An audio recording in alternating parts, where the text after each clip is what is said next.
It's Tuesday, the 30th of January, and you're listening to the English broadcast of Workers Connect Radio. Let us begin with the headlines. Unpaid for over 10 months, nursing staff and lab technicians at Delhi's Nayak hospital embark on strike. Union government amends pension rules, allows women to nominate children as beneficiaries. One worker killed, 2 others sustained grievous injuries during blasting at a quarry in Maharashtra's Panvel area. In Japan, Jetstar Airline workers returned to strike as negotiations hit a roadblock with management. And retail workers at supermarket chain Bhat Bhateni in Nepal win 20% wage hike. Now news in detail. Urged over non-payment of wages, over 50 lab technicians and nursing assistants went on strike in Delhi's Nayak hospital.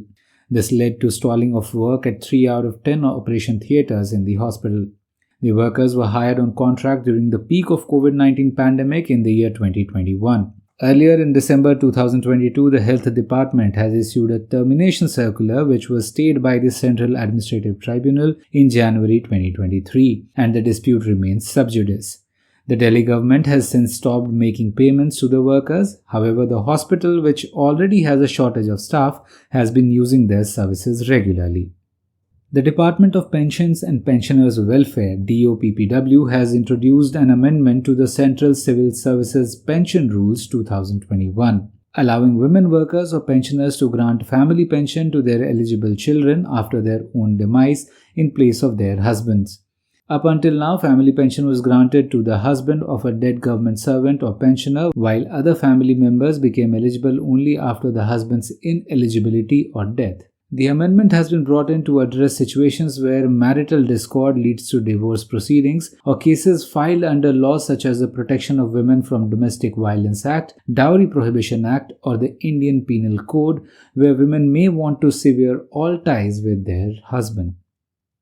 A 32-year-old worker named Avinash Keshwar Kujur was killed while Ankit Shaha and Ankush Nirguda are still battling severe injuries after stones fell on them during a blasting operation at a quarry in Panvel area of Maharastra.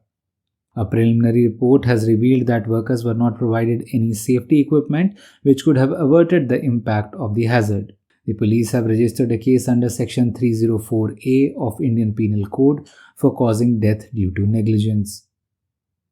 Moving on to international news, the first one is from Japan, where aviation workers of Jetstar Airlines have returned to strike action after negotiations with management have hit a roadblock. Jetstar Japan is refusing to pay unpaid overtime wages and reinstate a commuting allowance that was reduced without the consent of workers. The company has also denied the union's claim for space for a union office and notice board at workplaces. Jetstar Japan is a joint venture enterprise between Qantas and Japan Airlines. The parent company, Qantas, is infamous for anti-worker tactics and was in the news last year for unlawfully terminating the services of over 1,700 baggage handlers in Australia.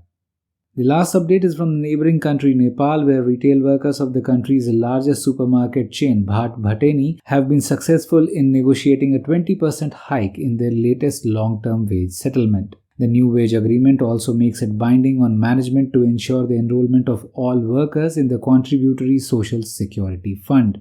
The move is set to benefit over 4,500 direct workers of the retail chain spread over 27 locations throughout Nepal. That is all in this bulletin. We'll be back on Friday with the latest updates from the world of work.